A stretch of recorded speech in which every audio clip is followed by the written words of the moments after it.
sometime sometimes la okay ပထမဆုံး sometime s မှာပါတယ် sometime ကကြတော့အချိန်တစ်ခုခုလို့ပြောချင်တာပါအဲ့တော့အတိအကျသတ်မှတ်မထားတဲ့အနာဂတ်သို့မဟုတ်အတိတ်ကအချိန်တစ်ခုခုကိုရည်ညွှန်းတဲ့အခါမှာသုံးချင်ပါတယ်ဒီနေ့တော့ဆိုရဲအတိတ်ပဲလေးနဲ့နည်းနည်းဆင်တူပါတယ်အဲ့တော့ example လေးတွေကြည့်ကြရအောင် for example let's meet sometime next week နောက်တစ်ပတ်တစ်ချိန်မှာတွေ့ကြအောင်အဲ့တော့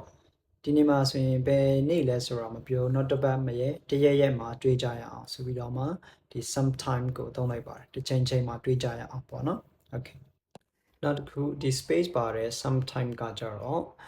အချိန်တိုင်းနောက်တစ်ခုကိုပြောချင်တာပါအချိန်ဘယ်လောက်ကြာလဲဆိုရဲအချိန်တိုင်းနောက်တစ်ခုကိုပြောချင်တဲ့နေရာမှာဒီ sometime ကိုသုံးပါတယ်အဲ့တော့အတိတ်ပဲအနေနဲ့ကတော့အချိန်တော်ကြာဒါမှမဟုတ်အချိန်နည်းငယ်ဆိုရဲအတိတ်ပဲမျိုးနဲ့ကျွန်တော်သုံးတာဖြစ်ပါတယ် so for example it will take some time to finish this job အဲ့တော့ဒီအလုပ်တစ်ခုပြီးဖို့အတွက်အချိန်နည်းငယ်ကြာအောင်မယ် like that and another example I need some time to be alone ငါတယောက်တည်းနေဖို့အတွက်အချိန်လိုအပ်တယ်တစ်ခုကဒီ sometime s ပါတယ် sometime ကကြတော့ကျွန်တော်တို့ frequency adverb ပါ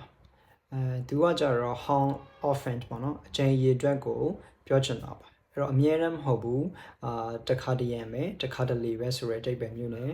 တက်ရောက်ပါတယ် so for example I sometimes go to work by bus so တစ်ခါတလေမှာငါရုံးကို bus ကနေသွားတယ်like another one like sometimes I just want to be alone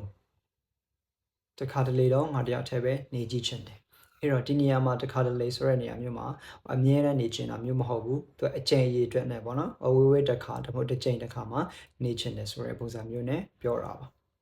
okay အဲ့တော့နားလည်သွားမယ်လို့ထင်ပါတယ်